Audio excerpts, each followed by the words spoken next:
આપણને કોઈનું અહેસાન નથી લેવું અને આપણે હોશિયાર છીએ. વાત સરળ હતી અને આપણે હોશિયાર હતા તો આપણે તરત જ વાત સમજી લીધી. જિંદગી જેવી ચાલી રહી છે એવી ન ચાલી રહી હોત. દુનિયા જેવી ચાલી રહી છે એવી ન ચાલી રહી હોત. ન અંદર ધુમાડો હોત, ન બહાર ધુમાડો હોત. ન અંદર કંઈ સળગી રહ્યું હોત, ન દુનિયામાં કંઈ સળગી રહ્યું હોત. અઘરું છે તો નહીં વાંચીએ કારણ કે અઘરું છે. સરળ છે તો નહીં વાંચીએ કારણ કે પહેલાથી જ ખબર છે એટલું સરળ છે. એટલે કુલ મેળવીને ગમે તે થઈ જાય નહીં વાંચીએ. આ તો વાત વાહિયાત લાગવા માંડી. તમે કંઈ પણ માનતા રહો. તમારા માનવાની શું કિંમત છે? કોઈ કંઈ પણ માની શકે છે. મારી મરજી, હું આ માનીશ. કંઈ પણ માનો. કંઈ પણ એવું જે પ્રતીત તો થઈ રહ્યું છે પણ છે નહીં. હવે જેમ કે વેલેન્ટાઇન ડેના વાયદા. પણ જ્યારે વાત પરખવામાં આવી તો વાતમાં કોઈ દમ.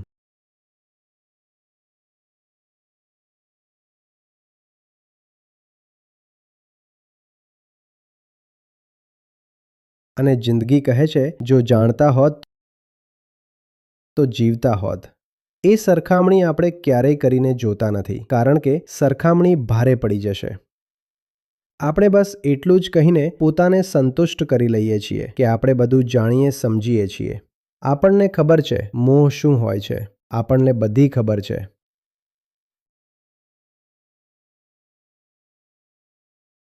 અરે સાધારણ પરીક્ષણ કરી લો ભાઈ. જો ખબર જ હોત કે મોહ શું છે તો મોહ મુક્ત કેમ નથી તમે?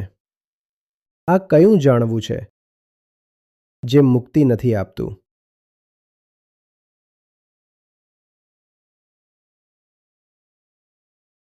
જેમણે જાણી છે તેમણે તો આ જ કહ્યું છે કે વિદ્યાની ઓળખ જ આ છે કે તે મુક્તિ આપે છે. વિદ્યા વિમુક્તયે. આ ઘણી જગ્યાએ વાંચ્યું હશે તમે. ઓળખ જ આ છે. તો તમારી આ કઈ વિદ્યા છે? કે વિદ્યાનો તો પૂરો દાવો છે કે આપણે જાણી ગયા અને જીવનમાં બંધન જ બંધન છે. આ કઈ વિદ્યા છે?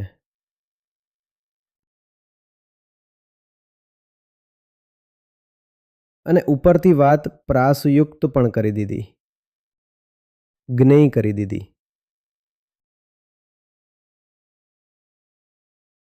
ચાર પાંચ શબ્દોમાં એક પંક્તિ પતી ગઈ.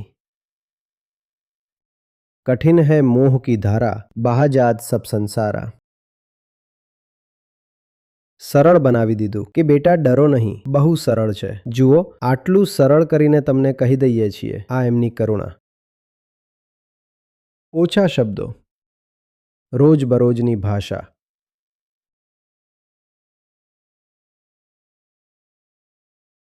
પરંતુ આપણે તેમની કરુણાનો તેમને શ્રેય ના આપ્યો.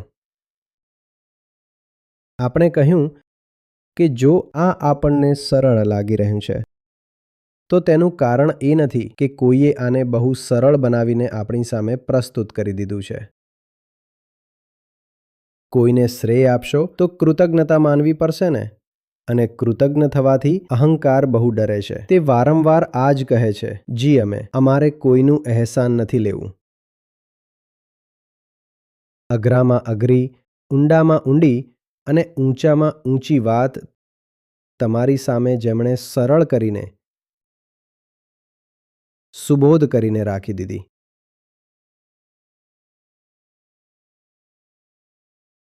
આપણે અનુગ્રહ નથી માનતા. ઉલટાનું આપણે કહીએ છીએ વાત અમે એટલા માટે સમજી લીધી કારણ કે વાતમાં કોઈ અઘરાપણું છે જ નહીં અને અમે હોશિયાર છીએ. વાત સરળ હતી અને અમે હોશિયાર હતા તો અમે તરત જ વાત સમજી લીધી. અમે છીએ જ એટલા હોશિયાર કે કોઈ પણ આધ્યાત્મિક વાત લઈ આવો અમારી સામે અમે તરત જ સમજી લઈએ છીએ. આપણે નહીં કહીએ કે અમે નાદાન છીએ. આપણે નથી હોશિયાર. એ વાત જો આપણને સરળ સહજ લાગી રહી છે તો તેનું કારણ એ છે કે કોઈએ કરુણાભેર તેને બહુ સુલઝાવીને બહુ બોધગમ્ય બનાવીને આપણી સામે પીરસી દીધું છે. જેમ બાળકો હોય છે નાના તો અન્ન નથી ખાઈ શકતા તો તેમને પાણીમાં ઉગાડીને કંઈક આપી દેવામાં આવે છે. એકદમ નાનું બાળક હશે તો તેને ચોખાનું ઉસામણ શું કહે છે? ઝારખંડમાં માળને માળ જ કહે છે. તેને પણ વધુ પાતળું કરીને થોડું તેને 1-2 ચમચી આપી દે છે કે તારા માટે આટલું ઠીક છે. તેને આપી દીધા સરસ જાડા ચોખા. તેના દાંત તો છોડો પેઢા પણ નથી હજી. આપણે એ બાળકો છીએ નાના.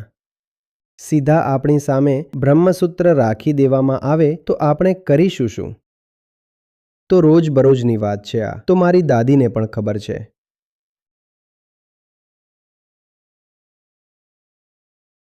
સવારે ઉઠતા જ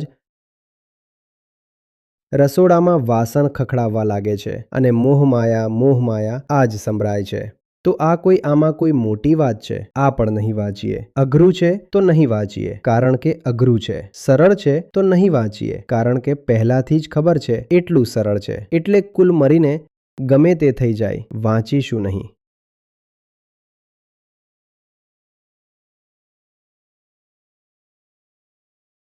અને જ્યારે વાત સરળ હોય છે તો તે વાતના અઘરા હોવા કરતાં ઘણીવાર વધારે ખતરનાક થઈ જાય છે. અઘરામાં પણ વાતને છોડીને ભાગ્યા હતા. આ જ કહ્યું હતું નહીં વાંચીએ. પણ ત્યારે ઓછામાં ઓછું એ સ્વીકાર તો કર્યું હતું કે સમજમાં નથી આવી રહ્યું. ત્યારે પણ વાતને છોડીને ભાગ્યા હતા. પણ આ સ્વીકાર કરીને ભાગ્યા હતા કે સમજમાં નથી આવી રહ્યું એટલા માટે નહીં વાંચીએ.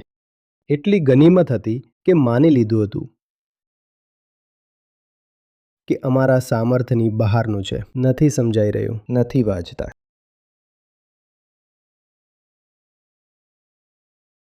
યારો સાથે ગપ્પા થઈ રહ્યા છે.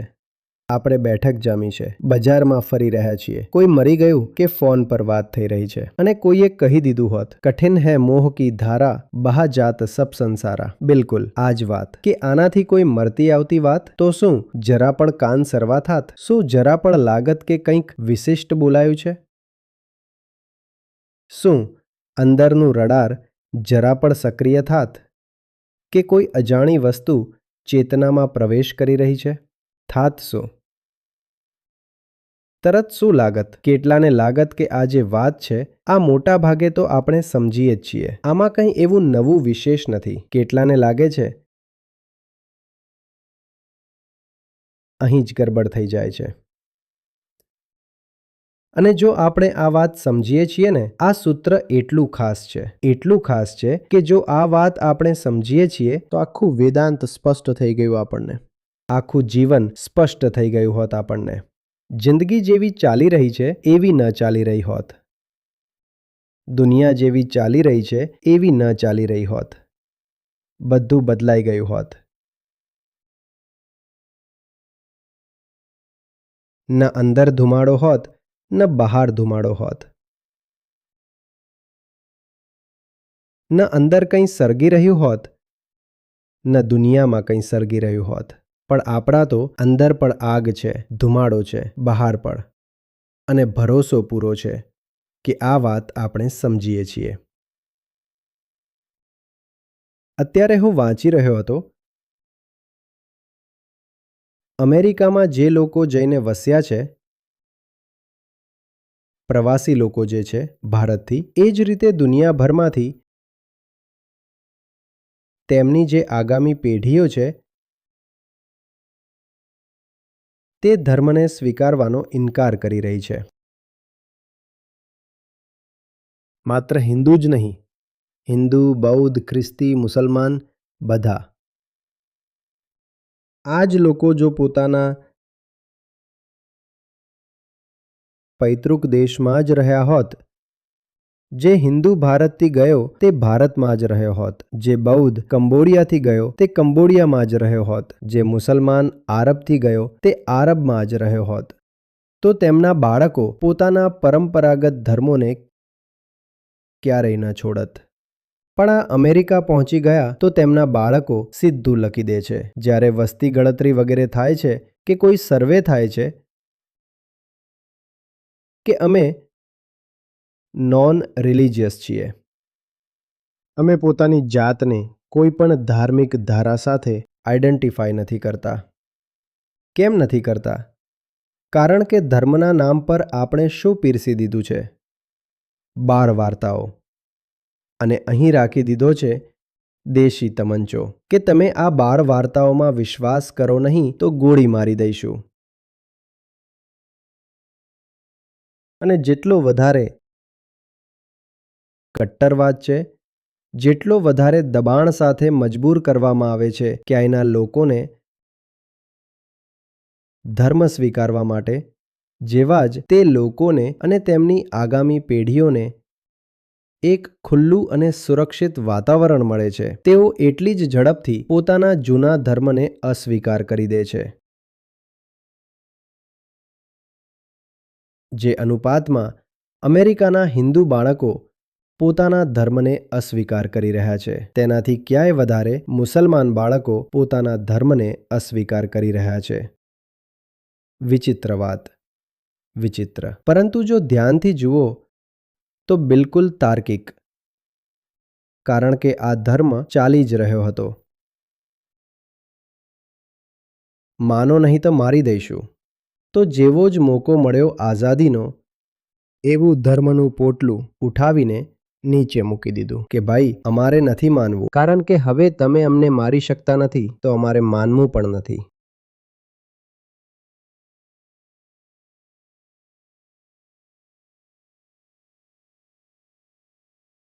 વાત આવી રહી છે સમજમાં? ધર્મનો એક જ અર્થ હોય છે, સ્વયંને જાણવું.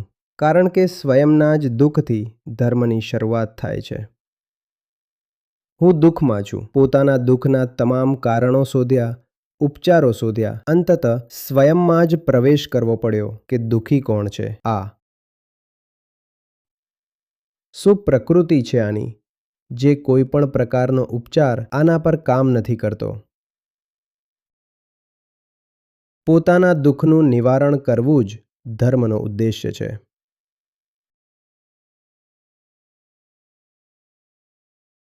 આત્મ અવલોકન તેની વિધિ છે. આત્મજ્ઞાન તેની નિષ્પત્તિ છે. આના સિવાય ધર્મ કંઈ હોતો નથી. પરંતુ આપણે જેને લોક ધર્મ કહીએ છીએ તે આના સિવાય જ છે બધું. આત્મજ્ઞાન સિવાય તમે બધું જ મેળવશો ધર્મમાં. શોરબકોર, રક્તપાત, હિંસા, હોબાળો, નાચવું, કૂદવું, કુદાકૂદ, વાર્તાઓ, અંધવિશ્વાસ. આમાં આત્મજ્ઞાન ક્યાં છે? આમાં મુક્તિ ક્યાં છે? આમાં વેદાંત ક્યાં છે? આમાં સનાતન શું છે?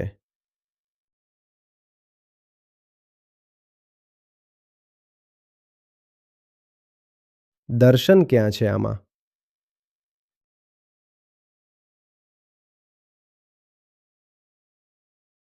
બહ સબ જાત સંસારા. આખો સંસાર કેવી રીતે વહી શકે છે? તમારે અહીં જ અટકી જવું જોઈએ. જો વાત ભ્રમની છે, જો વાત મોહની છે, તો મોહનો આરોપ એક પથ્થર પર કેવી રીતે લગાવી શકાય? કારણ કે સંસારમાં તો પથ્થર પણ આવે છે. જો આખો સંસાર જ મોહિત હોત તો પછી તો આપણે કહી રહ્યા છીએ કે નદીઓ, પથ્થર, પહાડ, વાદળ આ બધું પણ મોહિત છે. આપણી મોટરસાયકલ પણ મોહિત છે. આ તો વાત વાહિયાત લાગવા માંડી છે. તો નિશ્ચિત રૂપે કંઈ એવું નથી કહેવાય રહ્યું જેમાં સંસારનું કર્તૃત્વ સામેલ છે, જેમાં સંસારના દોષનો સંકેત છે.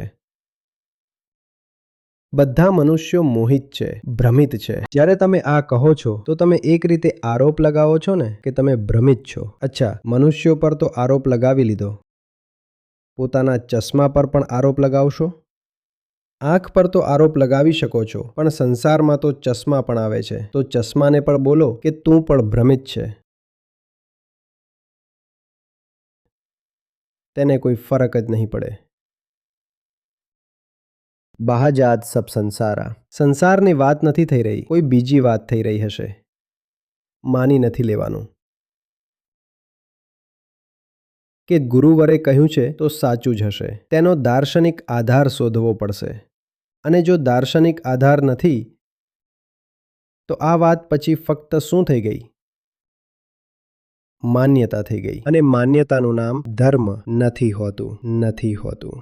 તમારો વિશ્વાસ, તમારી આસ્થા, તમે એ બધું કહી શકો, પરંતુ તેનું નામ ધર્મ નથી હોતું. કોઈ કહે પણ માની લે તો તે ધર્મ થોડી થઈ જશે. કોઈ કહી રહ્યું છે કે ત્યાં ઉપર આકાશમાં સ્વર્ગ સફેદ રંગનું હોય છે. કોઈ કહી રહ્યું છે જન્નત લીલા રંગની હોય છે. તમે કંઈ પણ માનતા રહો, તમારા માનવાની શું કિંમત છે? કોઈ કંઈ પણ માની શકે છે. મારી મરજી, હું આ માનીશ. કંઈ પણ માનો.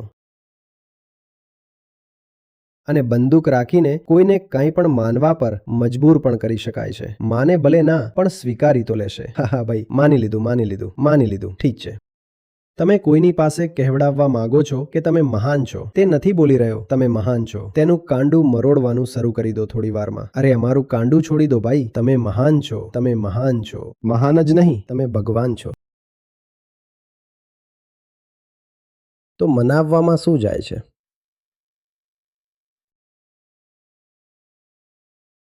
એ જ બધું જે રાતે થઈ જાય છે ઘણી વાર, કે બહાર દરવાજા પર અજીબ અવાજ આવી રહ્યો છે, જેમ કે કોઈ ખખડાવી રહ્યું છે. ખાસ કરીને જ્યારે ઘરમાં એકલા હોવ, કોઈ ખખડાવી રહ્યું છે રે, અને ત્યાં જઈને અહીંથી જોયું, બારીમાંથી ડોક્યું કર્યું, તો ત્યાં તો પછી આપણે બોલીએ છીએ ભ્રમ થઈ ગયો હશે. પણ અનુભવ તો થયો હતો. હવે અનુભવમાં બે વાતો હોઈ શકે છે. કાં તો કોઈ પથ્થર, કોઈ જાનવર, કોઈ આવીને દરવાજા પર થોડું કંઈ કરી ગયું. અથવા આ પણ હોઈ શકે છે કે કાન વાગતા હોય. અથવા આ પણ હોઈ શકે છે કે અડધી ઊંઘમાં કોઈ સપના જેવું જોઈ લીધું હોય. કંઈ પણ હોઈ શકે છે. તો અનુભવ તો પાક્કો છે કે અનુભવ તો થાય છે. તેનો અનુભવ થાય છે, સચ્ચાઈ નથી હોતી. આને કહેવાય છે ભ્રમ. કંઈ પણ એવું જે પ્રતીત તો થઈ રહ્યું છે પણ છે નહીં. જેમ કે વેલેન્ટાઇન ડેના વાયદા. અત્યારે વેલેન્ટાઇન્સ આવી રહ્યું છે. અનુભવ તો બધાને થશે કે મળી જ ગઈ. પણ આમાં સચ્ચાઈ કંઈ નથી. કારણ કે 14 તારીખ પછી 15 આવશે અને જે કંઈ પણ તમને પ્રતીત થયું હતું તે વિખેરાઈ જશે. આને કહે છે મોહ. આ શું છે મોહ? કે અનુભવ તો થયો, અને જ્યારે અનુભવ થયો ત્યારે લાગી રહ્યું હતું કે વાત પાક્કી છે, સાચી છે. પણ જ્યારે વાત પરખવામાં આવી તો વાતમાં કોઈ દમ નહીં. તો મોહ ફક્ત ક્યારે થઈ શકે છે? મોહ થવાની શરત શું છે?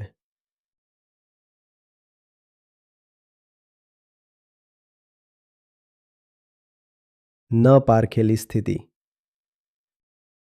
ભાઈ, કોઈએ તમને કંઈક આપ્યું તો તેને તમે પરખશો, કારણ કે તમે પહેલા આવ્યા.